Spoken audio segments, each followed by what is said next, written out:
Well, that was dramatic, wasn't it? What a game that was in the end. Hull City 3, Leeds United 3. Where to begin with that? Abu Kamara is the story of the game. He was the story before the game, in fairness, wasn't he? Because when we turned up to the training ground on Friday, yesterday afternoon, to talk to Ruben Sayers, and we thought Steven Alzate, it was changed at the last minute. The manager, Ruben Sayers, decided that he wanted to speak alongside Abu Kamara about his hand in the Middlesbrough winning goal on Wednesday night, and you know, for me, a nothing post congratulating his mate on a goal. But anyway, that was the furore that was built before the game. I felt at the time it was a bit strange, but I did say that it could be, you know, inspirational management from Ruben Sayers and trying to get something out of Abu Kamara. And boy, did he get something out of Abu Kamara. He got something out of him after 2 minutes. Actually, there was a wonderful tackle deep inside his own half, which kind of got the crowd lifted. And then after 5 minutes, he scored a wonderful lob from Mason Burstow's through pass. Just bear with me a second, I need to turn 5 Live down. I thought I'd got it quite enough. So City go 1-0 up after 5 minutes against Leeds. Brilliant ball from Burstow, straight through the middle of the Leeds back four, and Kamara runs on. Melee comes rushing out. He lifts it into the net, and it was an incredible start. And you know, we talk about fairy tales in football all the time, but what a fairy tale that was. City were 1-0 up against Leeds in a game that few outside of this football club would have expected to get something from. Few outside the dressing room probably would have expected to get anything from, given the way the two seasons have played out for both Hull City and Leeds United. But alas, City go in front, and they were playing well. I mean, both teams had chances. Both teams exchanged chances. Leeds, you know, didn't really test the goalkeeper. They had a couple of moments where they maybe didn't connect with a cross, or the shot it lacked power. City probably looked more potent in their attacks, and they should have gone 2-0 up after half an hour. Brilliant from Gustavo Puerta, bombing down the left-hand side, and just as you thought he might have kind of run out of steam or whatever, he pulled across a really, really good ball right through the 6-yard box that took out the goalkeeper and the Leeds defence, and rushing in at the back post was Regan Slater. And you know, it's just not going for Regan at the minute, is he? He tried to cut back across goal, but he hit the post, and I think it was Alzate who fired up the rebound wide. If they'd have gone 2-0 up at that point, who knows what would have happened? And you kind of felt throughout the first half that was always not even the back of your mind, it was at the front of your mind that Leeds would create something, that Leeds would have a moment, and would City be punished for Regan's effort off the post. And yes, they would, although they got to half-time with their lead intact at 1-0. Excuse me. The second half started. They were really, there was a ball played into their midfield in kind of halfway inside their own half, that they were really indecisive at trying to get hold of. City, they let the ball bounce a couple of times and didn't get the challenge in. They never really recovered, although it went back and they cleared it away. They never really recovered from that, from that indecision in the middle of the park. And then Tanaka stepped off the left hand side and bent in a wonderful equaliser. That was a minute into the second half. So you know, that was a kick in the you know what's, really, because you felt that City had worked so hard to get to half time with their lead intact, and then, you know, there was no time really in the second half before Leeds were back on terms, and then it was kind of almost one-way traffic. Dan James scored to make it 2-1, and then shortly after that, Joao Pedro made it 3-1. Just kamikaze playing out from Panda, defensive. I nearly said something I shouldn't there. Defensive errors. And, you know, look, Leeds are what they are. Leeds have got a lot of attacking talent. Mind you, they spend a lot of money. You'd expect them to create chances, and they did. And against a defence a defensive unit in City that haven't been great this season, it was probably not much surprise that when Leeds really cranked up the pressure, City wilted. But you have to give them huge credit, because I think most people, it was a capacity crowd today, sold out before the game, and I think most people at 3-1, those that didn't go home early, would have expected perhaps Leeds to go and get a fourth or a fifth, and that it kind of had that feeling. But what you have to say to the manager, who made a couple of changes, he brought on Harry Vaughan, he brought on Javier Simons, to try and just give them some fresh impetus, some fresh energy, and, you know, get them a foothold back in the game. But they did. They kept probing. They got a free kick, and they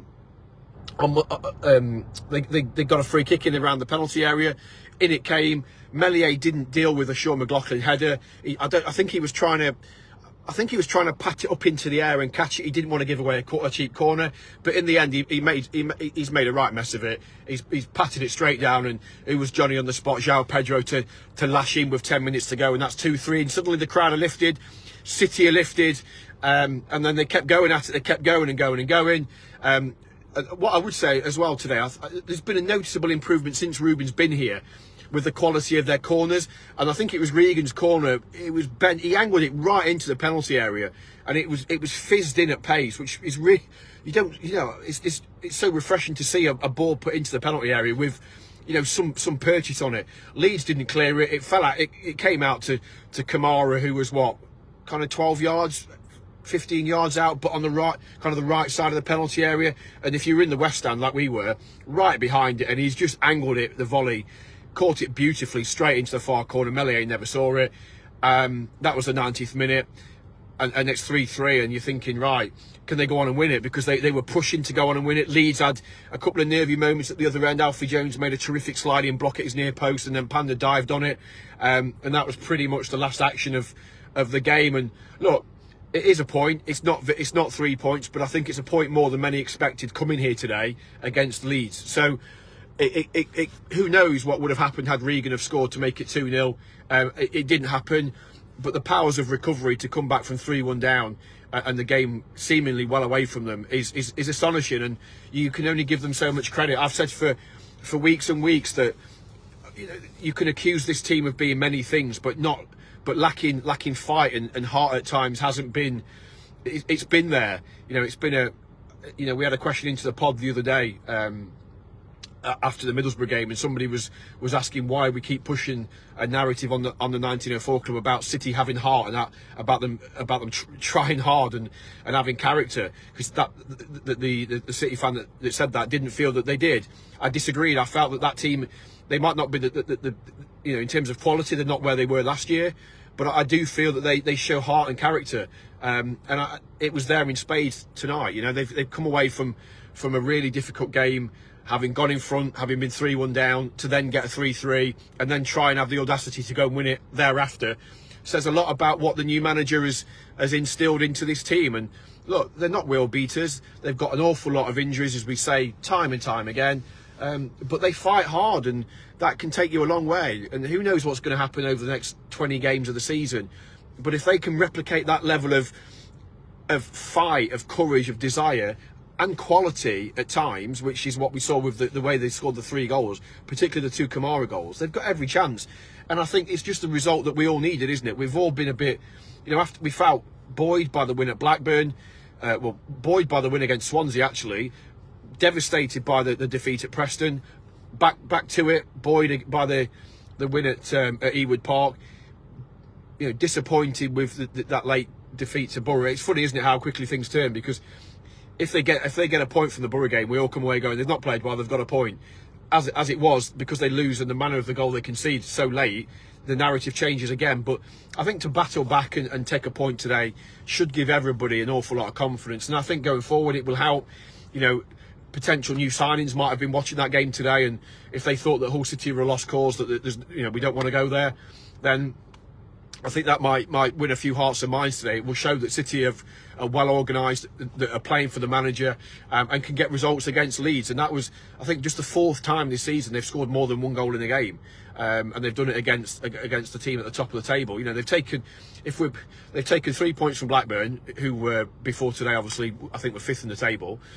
They should have got a point against Middlesbrough. They've taken a point against Leeds, so it's another step in the right direction. And the way the atmosphere at the end, the celebrations. Yes, they've not won the game, and I'm conscious not to get too excited because it is a point. But I think it's the context of the point which is important. The backdrop of negativity after Middlesbrough on Wednesday night.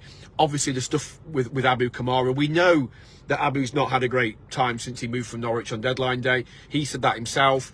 But obviously, that it's those sorts of moments that you cling to, that you think his tackle in the first couple of minutes got the crowd lifted.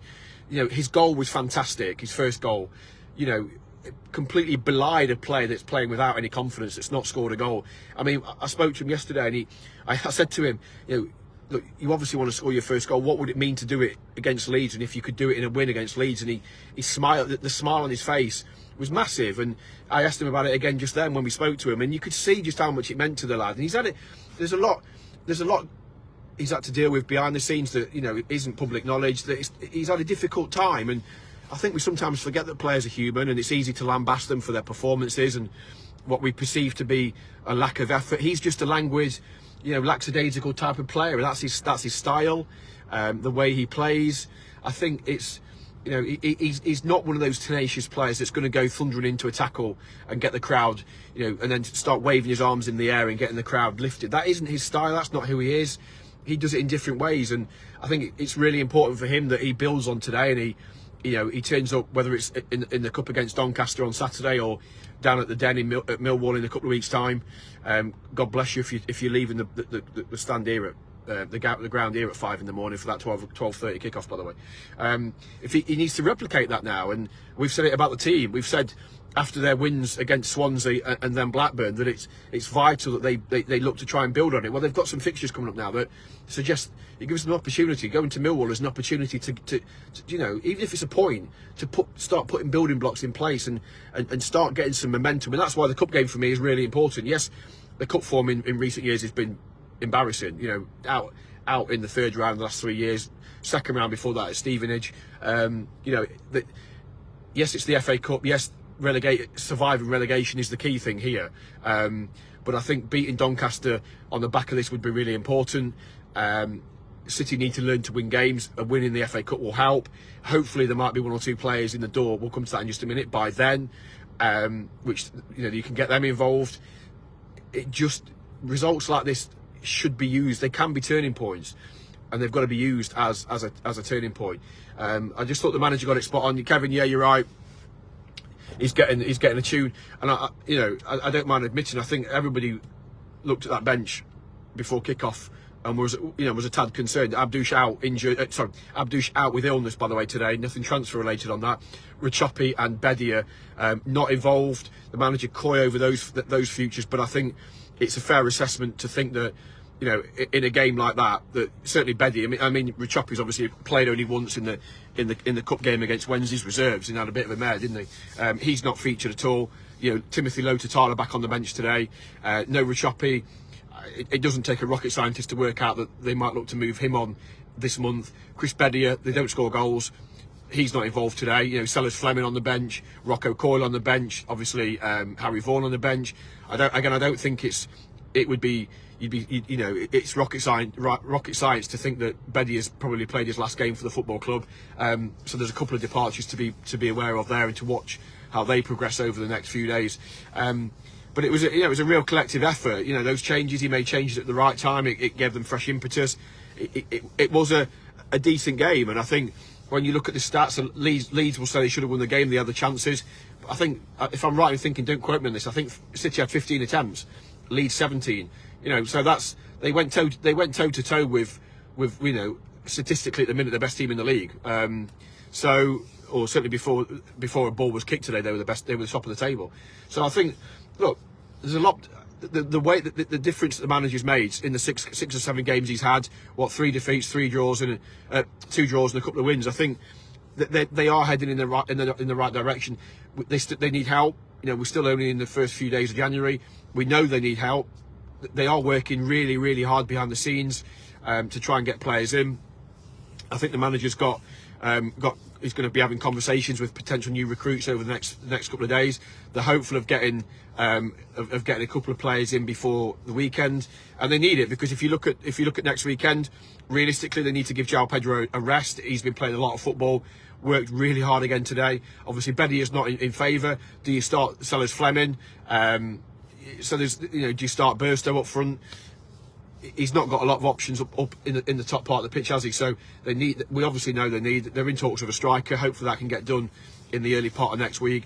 Phil, yeah, 6 signings. It's probably not a bad shout. We know there's going to be 4. They want a centre half. They want a couple of midfielders. Obviously Marvin Malem has made a loan move to Paderborn in Germany. That's with a view to a permanent deal in the summer. So, you know, that's a player they've got out. They've freed up a player on the EFL registration list. You know, they want a winger, they want a striker. we're going to have to wait and see what happens over the. I would expect solid news early part of next week to the middle of next week. Fingers crossed that happens. But I do think everybody will be lifted by that performance and that result. Yeah, okay, Leeds battered them for that kind of at the start of the second half, probably up to.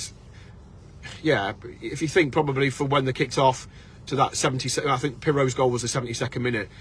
Leeds battered them for that period, but you have to give them credit for hanging in there. And they could have gone under. They could have conceded 4 and 5, and then we're having another day. We're having a different conversation. But they hung in there. It wasn't pretty at times, but they've got their rewards. And on the balance of the first half, I don't think anybody could. I thought they were worthy leaders at half time. I don't think anybody could begrudge them a point. And as we said before, if Regan scores to make it 2-0, then who knows what would have happened, and maybe City go on and win the game, in far less dramatic circumstances. But look, I think you'd have to be pretty cold-hearted to have not enjoyed that finish and be pleased for Abu Kamara, because, as I said, whether you agree with the way the manager approached it, and it was nothing to do with the football club.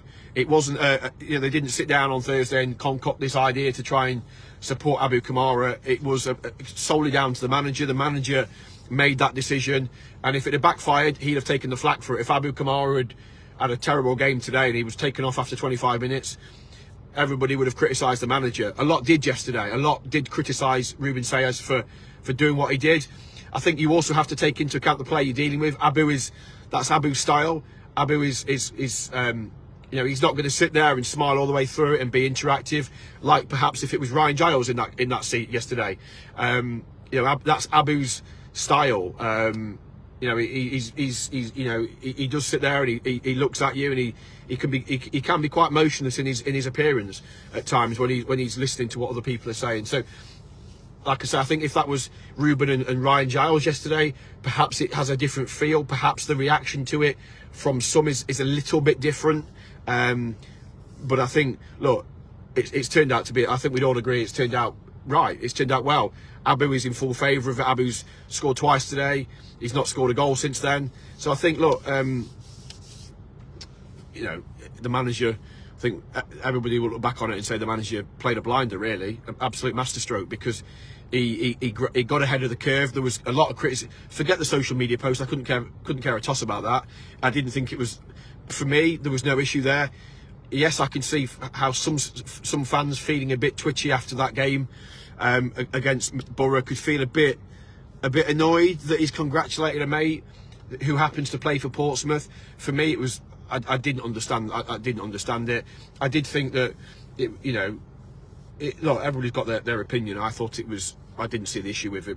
The bigger concern was the manner of the way the collective concession of that goal against Borough. But look, they've done it. Abu's come out, apologised if he needed to. I didn't think he needed to apologise for me, but that's it's all about opinions. And however way you dress it up, whichever side of the camp you sit on, whether you think Ruben was right or Ruben was wrong, whether you think Abu was right in the post he made or he wasn't, whether you think he should have done more in tracking back or he didn't, irrespective of all that, you can't fault the lad's character and the lad's response to score after 5 minutes in a game of that magnitude, and then to pop up with that finish. It wasn't a tap in. It wasn't right place, right time at the back post. It's hit him and gone in. Although you give him credit for that, for being in the right place at the right time. The finish shows why City wanted him. Those 2 goals are really good goals. Let's not shy away from that. They're technically very, very good goals, and that is why City spent much of the summer trying to get him. And so let's hope it gives him the boost. Let's hope it gives him the confidence to go on and really kick off his whole City career, because he's a good lad. He wants to do well. He's not had it easy since coming to the football club, and hopefully that is now the kickstart for him and for Hull City as well, because boy have we needed it. So look, it is a draw, but it is a point on the board, and just let's be honest, to score twice in late on against that lot, it feels good, doesn't it? You have to take the small wins in life. Football's about making memories. Football's about magical moments, and we've had some, over the last 12 months, it's been really difficult, particularly here. It's not been a happy place to watch football, was it? Let's be honest. And to get that, the end of that game was just magnificent, and that is what football is about. That is those moments, those seeing the ground, at the end and his standing ovation, and just, it's about football. When you strip it back, it's simple, isn't it? And it's just about those moments. A lot of fans there would have spent that moment with their friends, their families. Those that went after at 3-1 will probably feel a bit silly. Wish they'd have stayed and seen it, but that's how it goes. And everybody's coming away from the ground tonight feeling, buoyed. Everybody went away from here Wednesday night feeling devastated and disappointed and angry and frustrated, all those things, about the way the goal was conceded, about losing in stoppage time or whatever it was. 3 days on, we're all going away feeling, there's reason to be positive. We're excited, patched up team and patched up bench, and Kamara's done that. So look, really, really good. Phil and Dave, questions about transfers. No names at this stage. Hopefully that will change in the next couple of days. I'm told of the two deals that are really close, one is permanent and one is loan. One is a winger and one is a striker. So let's see what happens. They're in talks with other players. It's not just those. And look, I know some fans want to hammer the club, and yes, we've said this before. They've made some poor signings, but I do know that they're working really hard behind the scenes here. There's a lot of people spending a lot of hours trying to get the right players in. It's not an easy sell. They're struggling at the wrong end of the table. It's not been going great for them. They're not shopping in the same supermarket they were last year when they're signing Fabio Carvalho. It's difficult, and there's a lot of competition. There's a lot of competition for the players. We saw it in the summer. We saw it last summer and last January when they were trying. Last summer when they signed Philogene, there were 8, 9, 10, 12 clubs trying to sign Jadon Philogene. They got him. There was a lot of clubs trying to sign Tyler Morton and Scott Twine. They got ahead of the curve and they was able to bring those players in. They're shopping for different types of players this year because of their league position, and that is a consequence. But look, they're doing what they can, and sometimes it's easy to slag them off. Sometimes it's easy to hammer them. But I can say they are working really hard behind the scenes. Just give them a bit of time, because it's not like going and buying a loaf of bread. So doing deals in transfers is really hard. 1 minute you can put weeks and weeks and months of work into trying to sign a player, and at the last minute you think you've got him. Everything's agreed, and then bang, like that, through no fault of your own, he's decided to go somewhere else. That is how football works, and that happened in the week. The lad from Plymouth they thought they got the deal to sign the lad from Plymouth. He's gone to Preston, so they've had to go and try and get somebody else. So look, it's not that easy. It's not like playing, I know it's a cliche, you've heard it all before, but it's not like playing Football Manager. It's not like Championship Manager back in my day, when you want to sign a player, you say, I'll pay this, you do a deal, and it's done within 20 minutes. It's not like that, and I think they get, and it's not just City. I think a lot of clubs get a lot of unfair stick from some, not all, but some fans who think signing, doing transfer deals is a walk in the park. It really isn't, and they are trying. And I think, who was it? Sorry, just give me 1 sec to Matthew. Yeah, are they good additions? I think the strikers again. You're not going to go and sign. You've got to be realistic about who you can sign in January. Everybody wants a striker who can score goals. So the best strikers, if they're on the move, are going to move to the top clubs. And in this league, it's going to be Sheffield United, Leeds, and Burnley. They're your top 3 clubs that players are going to want to play for. So, and then you're looking at the clubs in the playoffs. So Blackburn, Middlesbrough, the clubs that are chasing, they're going to get the next pick of clubs. And then little old Hull City, we're down the bottom of the table. We're kind of like scratching around, aren't we? And that's kind of how that transfer system works. But the striker they're trying to sign, I think, look, if they can get him in, he's decent. He's got the potential to score goals. I don't think it's going to. Everybody will have an opinion, and some people will be like with all opinions in football. Some will think great signing, some will think awful signing, and there'll be some people in the middle that think, oh, okay, we'll see how it goes. But I think you have to be realistic about where Hull City are, the 3rd bottom of the table. You aren't going to attract, Fabio Carvalho. So you have to kind of readjust your alignment. And this season, as we've said before, is all about staying in the division, staying up, and then with this manager, given the summer, and I think City in the summer will be a very, very different proposition to what they are this month in January. But they've just got to try and get 4, 5, 6 players in that can make a difference and come in. But I think games like that, will help. Louis Barry is a player, you know, look, let's be honest, I don't think, again, using the rocket scientist analogy, City will be in for Louis Barry. They'd be mad not to be. But again, there's probably 6, 7, 8 clubs in the Championship that all want to take Louis Barry because he scored 15 goals for Scunthorpe, yeah, right, for Stockport in at the top of League One. Probably the top of League One versus the bottom of the Championship. Not a massive difference, really. You know, Portsmouth are doing up. They're battling hard in the Championship. So if Louis Barry can bag 15 for Stockport at the top of League One, and what a great journey they've been on, by the way, from the depths of non-league up to the top of League One. Phenomenal story down at Edgeley Park. City would be mental to not be in for Louis Barry. But again, you know, they've got a good relationship with Aston Villa. We're going to have to see what happens. But they'll be in with a shout. It's whether, you know, Louis Barry fancies coming to the bottom of the Championship and scrapping it out with Hull City, albeit probably playing every week, or near as damn it, or going to the top and going to Sheffield United and maybe not playing as much, but being in and around a team that are fighting for promotion.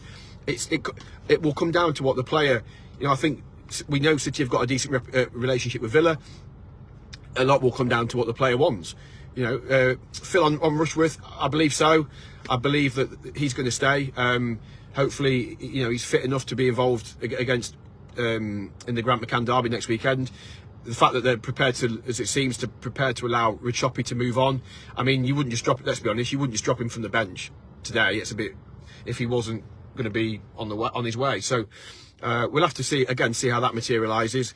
But look, I think we are still on. It is only the 4th of January. I know we all want players in yesterday, and I know don't be under any illusions. The club know how serious it is. The club know how quickly they've got to get players in.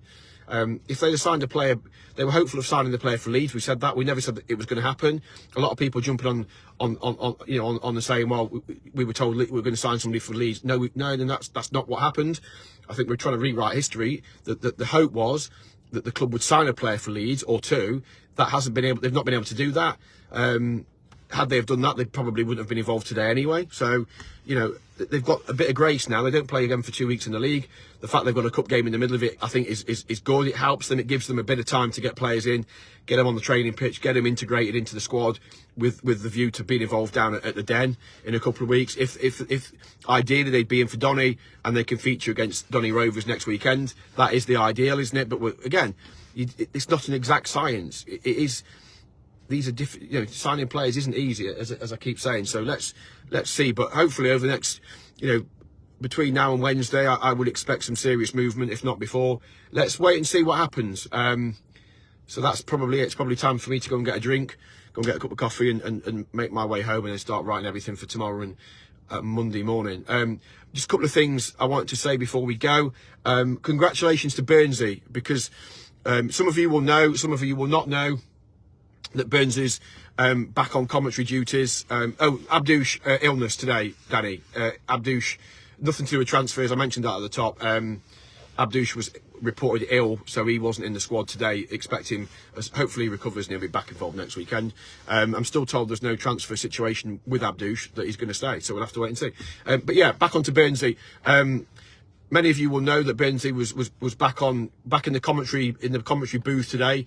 The club have signed him up, and he's going to be doing Tigers Plus commentary. So I can't wait to hear his commentary of Kamara's equalising goal. What that does mean, unfortunately, is he will not be featuring quite as much on the 1904 Club podcast over the next few weeks. So he will be doing his club commentary. We'll have him back on every now and then as a guest, and we are trying to plan a live show for early in the new year. So hopefully he'll come and present that. What it does mean is Catherine Batt, the journalist at the Telegraph, big Hull City fan, she's going to be joining us. You may have seen Catherine on the odd podcast. She was on the most recent one we did after the Middlesbrough game. So Catherine, I'm delighted to say, has agreed to join us on a more permanent basis. So she will be on with myself, Prutz, and if Fletch can sort out his whatever it is, his car, he's always got some chaos going on, this Fletch, and we'll have obviously other special guests, you know, Curtis Davis, and we're hoping to get Joby McAnuff on very soon as well. But congratulations to Burnsy, great to see him back. I know look, after leaving BBC Radio Humberside what 18 months ago, however long it was, he's been itching to get back in, get that microphone back and dust it off. So congratulations to Burnsy. He'll be a miss on the pod because he's always a character, isn't he? Let's be honest. But I'm delighted to have Catherine on more regularly because she's been a brilliant guest as well. So get your thoughts in at the 1904 Club. And let's see what happens next week, because I'm hoping that when the next time we do one of these videos, that we'll have a new signing or two to talk about, or talk to even. You never know, you're looking at a raffle. So that's it from here at the MKM Stadium. What a game it's been. Happy New Year, everybody, and we will see you again soon.